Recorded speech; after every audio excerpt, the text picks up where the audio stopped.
Hi hello ನಮಸ್ತೆ. Maths Kannada YouTube channel ನೋಡ್ತಾ ಇರೋಂಥ ಪ್ರತಿಯೊಬ್ಬ ಕನ್ನಡಿಗನಿಗೂ ಸ್ವಾಗತ ಸುಸ್ವಾಗತ. ನಾವು ಓದ್ತಿದ್ದ ಚಾಪ್ಟರ್ ಬಂದು arithmetic progression.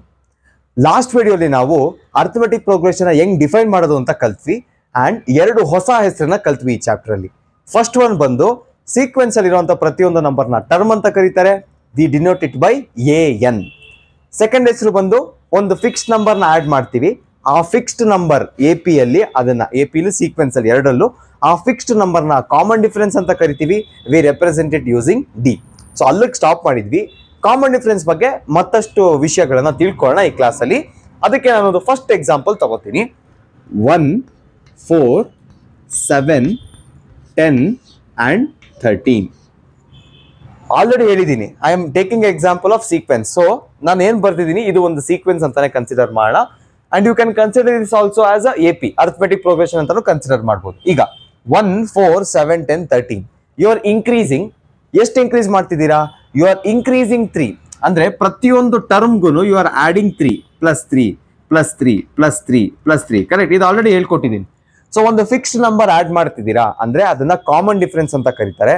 How do you denote it? You denote it using D. D is plus 3. ಯಾಕಂದ್ರೆ ಪ್ಲಸ್ 3 ಮಾಡಿದಿರಲ್ವಾ, fixed number is plus, so plus 3. Next ಇನ್ನೊಂದು ಎಕ್ಸಾಂಪಲ್ ತಗೋತೀನಿ. 145, 143, 141, 139. ಇನ್ನೊಂದು ನಂಬರ್ ತಗೊಂಬೋಣ, 137. ಇದೂನು ಸೀಕ್ವೆನ್ಸ್ ಏನೆ. ಈ ಸೀಕ್ವೆನ್ಸ್ ಅಲ್ಲಿ ಏನಾಗ್ತಿದೆ? 145, 143, 141 ಕಡಿಮೆ ಆಗ್ತಿದೆ. ಎಷ್ಟು ಕಡಿಮೆ ಆಗ್ತಿದೆ ನೋಡಿ. 145 ನ 143 ಮಾಡಬೇಕು ಅಂದ್ರೆ -2. ಸೇಮ್ -2, -2 and -2 ಅಲ್ವಾ? So the fixed number which you are adding is -2 here. Common difference ಅಂದ್ರೆ D is nothing but -2. D is +3, ಇದರಲ್ಲಿ ಡಿ ಇಸ್ -2. ಕರೆಕ್ಟ್ ಆಗಿ ನೋಡ್ತಾ ಇದ್ದೀರಾ? ಓಕೆ, ನೆಕ್ಸ್ಟ್ ಒಂದು ಲಾಸ್ಟ್ ಎಕ್ಸಾಂಪಲ್. 7, 7, 7, 7 and 7. ಇದು ನೋಡಿದ್ರೆ ಸೀಕ್ವೆನ್ಸ್ ಅಲ್ಲವೇನೋ ಅಂತ ಅನ್ಸುತ್ತೆ, ಬಟ್ ಇದು ಆಕ್ಚುಲಿ ಸೀಕ್ವೆನ್ಸ್. ಯಾಕೆ? ಟೆಕ್ನಿಕಲ್ ಆಗಿ ಯೋಚನೆ ಮಾಡಿ. ಈಗ ನೋಡಿ, ಫಸ್ಟ್ ಟರ್ಮ್ 7 ಇದೆ, ಸೆಕೆಂಡ್ ಟರ್ಮ್ 7 ಇದೆ ಅಂದ್ರೆ ಯು ಆರ್ ಆಡಿಂಗ್ ನಥಿಂಗ್. ಆ ನಥಿಂಗ್ ಮ್ಯಾಕ್ಸ್ ಅಲ್ಲಿ ಹೆಂಗ್ ಡಿಫೈನ್ ಮಾಡ್ತೀವಿ? 0, ನಥಿಂಗ್. ನಿನ್ನ ಹತ್ರ ಎಷ್ಟಿದೆ ದುಡ್ಡು? 0, ನಥಿಂಗ್ ಅಲ್ವಾ? ಅದೇ ತರ ಇಲ್ಲಿ ಎಷ್ಟು ಆಡ್ ಮಾಡ್ತಿದ್ದೀರಾ? Nothing. So 0, you are adding 0. 7 + 0 second term ಸಿಗುತ್ತೆ. ನೆಕ್ಸ್ಟ್ ಅಗೇನ್ ಇಲ್ಲಿಂದ 7 + 0 ಥರ್ಡ್ ಟರ್ಮ್ ಸಿಗುತ್ತೆ. 7 + 0, 7 + 0. ಸೊ ನೀವು ಒಂದು ಫಿಕ್ಸ್ಡ್ ನಂಬರ್ನ ಆಡ್ ಮಾಡ್ತಿದ್ದೀರಾ ಈ ಸೀಕ್ವೆನ್ಸ್ ಅಲ್ಲಿ. ಸೊ ಇದನ್ನು ಸೀಕ್ವೆನ್ಸ್ ಆಗುತ್ತೆ ಅಂಡ್ ಆ ಫಿಕ್ಸ್ಡ್ ನಂಬರ್ನ ಕಾಮನ್ ಡಿಫರೆನ್ಸ್ ಅಂತ ಕರಿತೀವಿ. So D is nothing but 0. ಈಗ ಈ ಎಕ್ಸಾಂಪಲ್ಸ್ ಬಗ್ಗೆ ಮರ್ತೋಗಿ ಈ ಟೇಬಲ್ನ ಮಾತ್ರ ಅಬ್ಸರ್ವ್ ಮಾಡಿ. ನಾನು 3 ಎಕ್ಸಾಂಪಲ್ ಅಲ್ಲಿ 3 ತರದ ಕಾಮನ್ ಡಿಫರೆನ್ಸ್ ಸಿಕ್ಕಿದೆ. So D can have different types of values. ಯಾವ ತರ ವ್ಯಾಲ್ಯೂಸ್ ಇದೆ? First common difference, first example ಅಲ್ಲಿ +3 ಇದೆ, so D can be positive. Second example ಅಲ್ಲಿ -2 ಇದೆ, so D can be negative. Third example ಅಲ್ಲಿ ಡಿ 0 ಇದೆ, ಸೊ ಡಿ ಕ್ಯಾನ್ ಬಿ 0.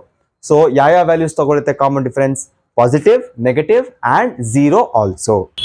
ಈಗ ಕಾಮನ್ ಡಿಫರೆನ್ಸ್ ಯಾವ ವ್ಯಾಲ್ಯೂಸ್ ತಗೊಳುತ್ತೆ ಅಂತ ಕಲ್ತಿದ್ದೀರಾ. ಇಲ್ಲಿಗೆ ನಿಮ್ಮ ಲೆವೆಲ್ 1 ಆಫ್ ಅರ್ಥಮೆಟಿಕ್ ಪ್ರೋಗ್ರೆಷನ್ ಮುಗ್ದಿದೆ. Let step in to level 2. Level 2 ಲಿ ನೀವೇನ್ ಕಲಿತೀರಾ? ಲೆವೆಲ್ 1 ಅಲ್ಲಿ ನೀವೇನೇನ್ ಕಲ್ತಿದ್ರೋ ತಿರ್ಗಾ ಅದನ್ನೇ ಕಲಿತೀರಾ, ಆದ್ರೆ ಟೆಕ್ನಿಕಲ್ ಆಗಿ ಕಲಿತೀರಾ. ಟೆಕ್ನಿಕಲ್ ಅಂದ್ರೆ ಏನು? ಈಗ ಲೆವೆಲ್ 1 ಅಲ್ಲಿ ನಾನು ಹೇಳ್ತಾ ಇದ್ದೆ there is a list of numbers ಅಂತ. ಲೆವೆಲ್ 2 ಅದನ್ನೇ ನಾನು there is a list of terms ಅಂತ ಹೇಳ್ತೀನಿ. ಲೆವೆಲ್ 1 ಅಲ್ಲಿ you are adding a fixed number, ಒಂದು ರೂಲ್ ಫಾಲೋ ಮಾಡ್ತಿದೆ ಅಂತ ಹೇಳ್ತಿದ್ದೆ.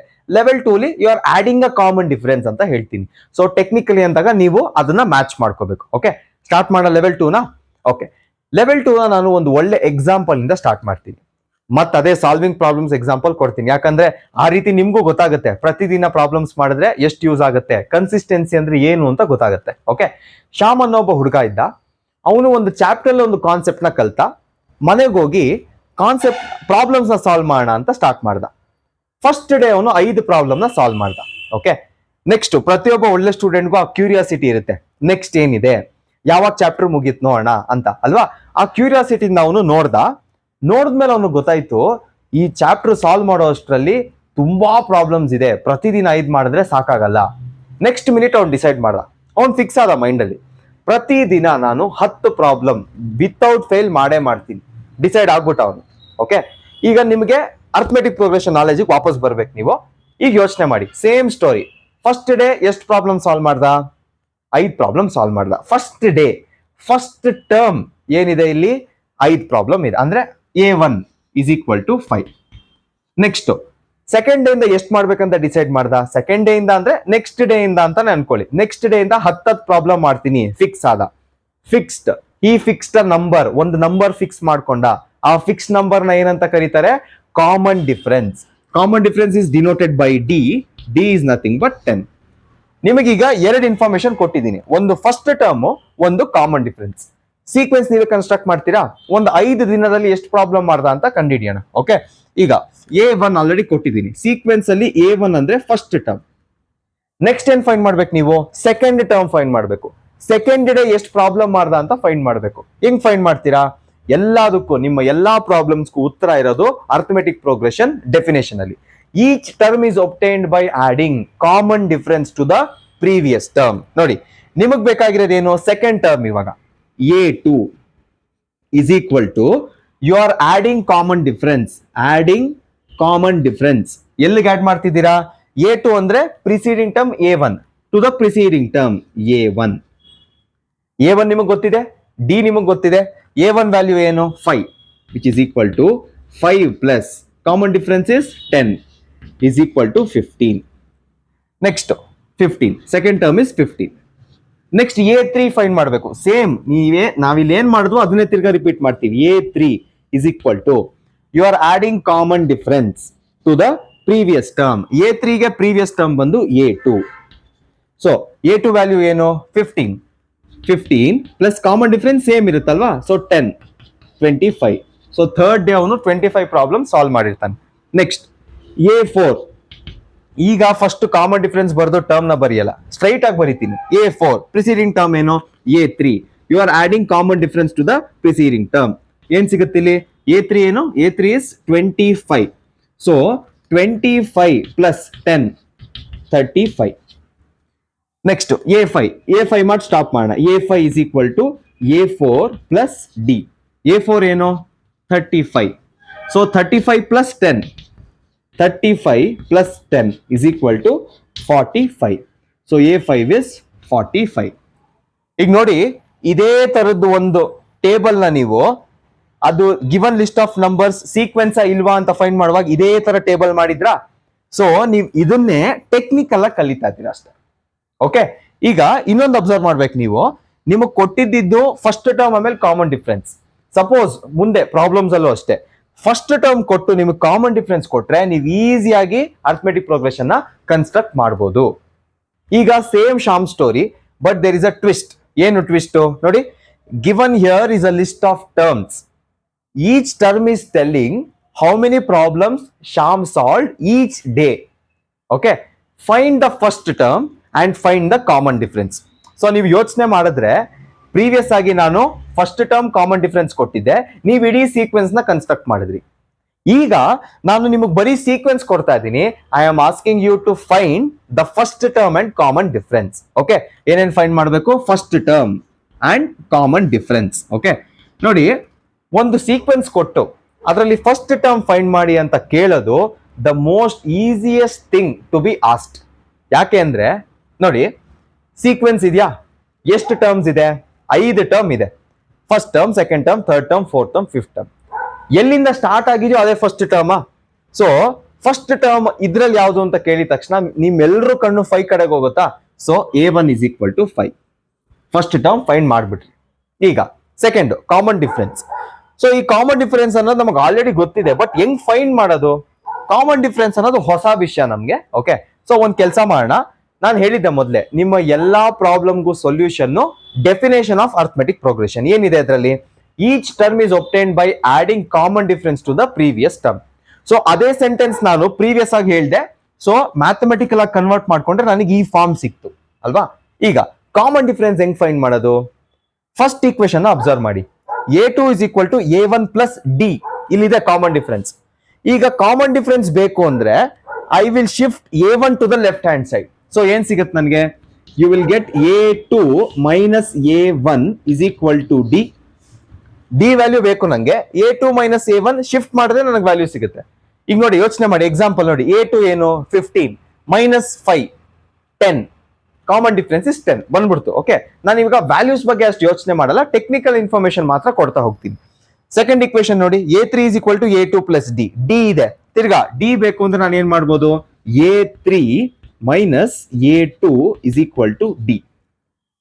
ನೆಕ್ಸ್ಟ್ a4 ಇದೆ, ಡಿ ಬೇಕು ಅಂದ್ರೆ a4 minus a3 is equal to d. ಈಗ ಯೋಚನೆ ಮಾಡಿ, a4 ಅನ್ನೋ ಒಂದು ಟರ್ಮ್, ಈ ಟರ್ಮ್ಗೆ a3 ಬಂದು preceding term, previous term. Okay, ನೀವು ಟರ್ಮ್ ಆಮೇಲೆ ಪ್ರಿಸೀಡಿಂಗ್ ಟರ್ಮ್ ಡಿಫರೆನ್ಸ್ ತಗೊಂಡ್ರೆ, ಅಂದ್ರೆ if you take the difference of the term and its preceding term, ಅವು ಎರಡರದ್ದು ಡಿಫರೆನ್ಸ್ ತಗೊಂಡ್ರೆ ನಿಮಗೆ ಕಾಮನ್ ಡಿಫರೆನ್ಸ್ ಸಿಗ್ತಿದೆ. ಸೇಮ್ ಇಲ್ಲೂ ಅಷ್ಟೇ, a3 ಅದೊಂದು ಟರ್ಮ್ ಅಂತ ಅನ್ಕೊಳ್ಳಿ, ಇದಕ್ಕೆ ಪ್ರಿಸೀಡಿಂಗ್ a2, ಸೊ a3 ಆಮೇಲೆ a2 ಡಿಫರೆನ್ಸ್ ತಗೊಂಡ್ರೆ ನಿಮಗೆ ಕಾಮನ್ ಡಿಫರೆನ್ಸ್ ಸಿಗ್ತಿದೆ. ಇಲ್ಲೂ same, a2 minus a1 term minus preceding term, common difference. So ಯಾವ್ದೋ ಒಂಥರ ಇಂಟ್ರೆಸ್ಟಿಂಗ್ ಆಗಿದೆ. ಸೊ ಇಲ್ಲಿ ಇನ್ನೊಂದ್ಸರಿ ಇಂಗ್ಲಿಷ್ ಅಲ್ಲಿ ಬರೀತೀನಿ, term minus preceding term will give you common difference. Okay, next ಎಲ್ಲದಕ್ಕೂ ಬರ್ದ್ಬೇಡ. a5 ಇದೆ, a4 ಇದೆ, ಸೊ a5 ಟರ್ಮ್ ಆದ್ರೆ ಮೈನಸ್ ಪ್ರಿಸೀಡಿಂಗ್ ಟರ್ಮ್ ಏನು, a4 will give me common difference. Okay, ಈಗ ಇದು ಒಂದು ಇಂಟ್ರೆಸ್ಟಿಂಗ್ ವಿಷಯ ಅಂತ ಹೇಳದ್ನಾ, ಇಂಟ್ರೆಸ್ಟಿಂಗ್ ವಿಷಯ ಸಿಕ್ಕಿದಾಗ ಅದನ್ನ ಬೇರೆ ಕಡೆ ಎಲ್ಲಾದ್ರೂ ಯೂಸ್ ಮಾಡ್ಕೋಬೇಕು. ಸೊ ನಾನು ಜನರಲೈಸ್ ಮಾಡ್ಬಿಟ್ರೆ ಈಸಿಯಾಗಿ ಬೇರೆ ಎಲ್ಲಾ ಪ್ರಾಬ್ಲಮ್ಸ್ ಬಂದಾಗ್ಲೂ ನೀವು ಯೂಸ್ ಮಾಡ್ಕೋಬಹುದು. ಹೆಂಗ್ ಜನರಲೈಸ್ ಮಾಡೋದು ನೋಡಿ, ಟರ್ಮ್ ಮೈನಸ್ ಪ್ರಿಸೀಡಿಂಗ್ ಟರ್ಮ್ ಇಲ್ಲೆಲ್ಲ ಅರ್ಥ ಆಗಿದೆ, term minus preceding term, term minus preceding term ಇಲ್ಲಿ ಅರ್ಥ ಆಗಿದೆ. ಓಕೆ, ಜನರಲೈಸ್ ಮಾಡೋದಂಗೆ ಸಿಂಬಲ್ಸ್ ಯೂಸ್ ಮಾಡಿ. ಓಕೆ, ಎನ್ ಬರೆದ್ರೆ ನಾನು ಟರ್ಮ್ ಹೆಂಗ್ ರೆಪ್ರೆಸೆಂಟ್ ಮಾಡ್ತಾರೆ, ಎ ಎನ್ ಅಲ್ವಾ, ಎ ಎನ್ ಮೈನಸ್. ಈಗ ಪ್ರಿಸೀಡಿಂಗ್ ಟರ್ಮ್ ಹೆಂಗ್ ಬರೆಯೋದು, ಪ್ರಿಸೀಡಿಂಗ್ ಟರ್ಮ್ ನಾವು ರೆಪ್ರೆಸೆಂಟ್ ಮಾಡೋದು ನಮಗ್ ಹೊಸ ವಿಷಯ. ಓಕೆ, ಈ ಎಕ್ಸಾಂಪಲ್ ತಗೋಣ ನೋಡಿ, ಎನ್ ಜಾಗದಲ್ಲಿ 5 ಇದೆ ಅಂತ ಅನ್ಕೊಳ್ಳಿ, ಪ್ರಿಸೀಡಿಂಗ್ ಟರ್ಮ್ ಬರಿಬೇಕು, 5 minus 1 ವಿಲ್ ಗಿವ್ ಮಿ 4, ಇಲ್ಲಿ 4 ಇದೆ. ಓಕೆ, ನೆಕ್ಸ್ಟ್ ಇನ್ನೊಂದು ಎಕ್ಸಾಂಪಲ್, ಎನ್ ಜಾಗದಲ್ಲಿ 4 ಇದೆ ಅಂತ ಅನ್ಕೊಳ್ಳಿ, ನಾನು a3 ಬೇಕು ಅಂದ್ರೆ 4 minus 1 ಮಾಡಬೇಕು. ಸೇಮ್ ಇನ್ನೊಂದು ಎಕ್ಸಾಂಪಲ್, ಎನ್ ಜಾಗದಲ್ಲಿ 3 ಇದೆ, ಮೈನಸ್ a2 ಬೇಕು ಅಂದ್ರೆ 3 minus 1 2 ಮಾಡಬೇಕು. ಓಕೆ, ಈಗ ಜನರಲೈಸಿಂಗ್, ಎನ್ ಜಾಗದಲ್ಲಿ ಎನ್ನೇ ಇದೆ, ಇವಾಗ ಪ್ರಿಸೀಡಿಂಗ್ ಟರ್ಮ್ ಏನ್ ಬರಿಬೇಕು, ಎ, ನೀವ್ ಎನ್ನೇ ಬರೀತೀರಾ, ಬಟ್ ಇಲ್ಲಿ ಎಲ್ಲಾ ಕಡೆ ನೋಡಿ 5 minus 1 4 minus 1 3 minus 1, ಸೊ ಇಲ್ಲಿ n minus 1 ಮಾಡ್ತೀರಾ, which will give you common difference. So this is the first formula in the life of 10th standard. Arithmetic progression ಅನ್ನೋ ಚಾಪ್ಟರ್ ಅಲ್ಲಿ ನಿಮ್ಮ ಫಸ್ಟ್ ಇಂಟ್ರೆಸ್ಟಿಂಗ್ ಫಾರ್ಮುಲಾ ಯಾವುದು, to find the common difference. ಏನ್ ಹೇಳುತ್ತೆ, term minus preceding term, difference of term and its preceding term gives you common difference.